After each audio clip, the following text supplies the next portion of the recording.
அடிப்பது என்னுடைய உரிமை, எனக்கு வந்து அந்த எனக்கு அந்த அதிகாரம் இருக்குன்றாங்க, நினைக்கிறாங்க. அந்த நினைப்பு மாறணும். அந்த நினைப்பு மாறினத்துக்கு அவங்களுக்கு இந்த மனித உரிமை பற்றிய, டார்ச்சர் பற்றிய விழிப்புணர்வை ஏற்படுத்தணும் ஒன்று. ரெண்டாவது, அரசு இது மாதிரி ஒரு இன்சிடென்ட் நடந்தால் கூட, ஒரு கஸ்டோடியல் டெத் நடந்தால் கூட மொத்த ஸ்டேஷனே வேலை விட்டு தூக்கு.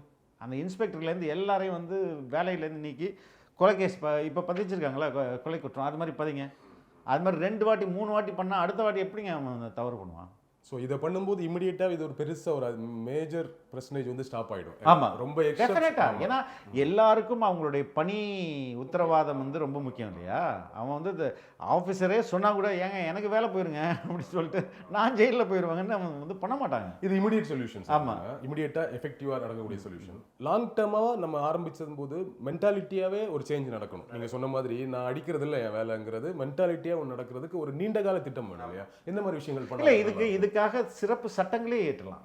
இது மாதிரி கஸ்டோடியல் டெத்துக்கு அகெயின்ஸ்டாக சட்டங்களே ஏற்றலாம். சட்டம் ஏற்றும் போது இன்னும் அது எஃபெக்டிவாக ஒர்க் பண்ணும். மனமாற்றம் மட்டும்தான்.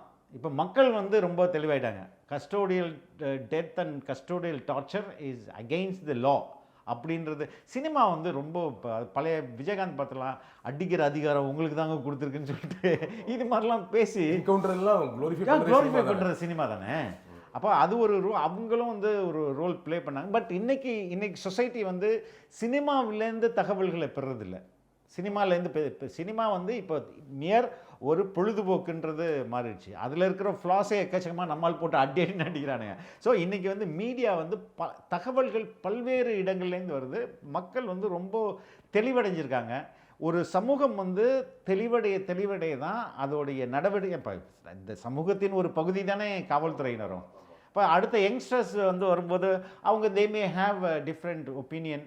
இல்லை இது மாதிரிலாம் பண்ணக்கூடாது அப்படின்னு சொல்லிட்டு நினைக்கிற அதிகாரிகளும் அதிகமாக எண்ணிக்கையில் வரும்போது சமூகம் மாறும் அப்படின்ற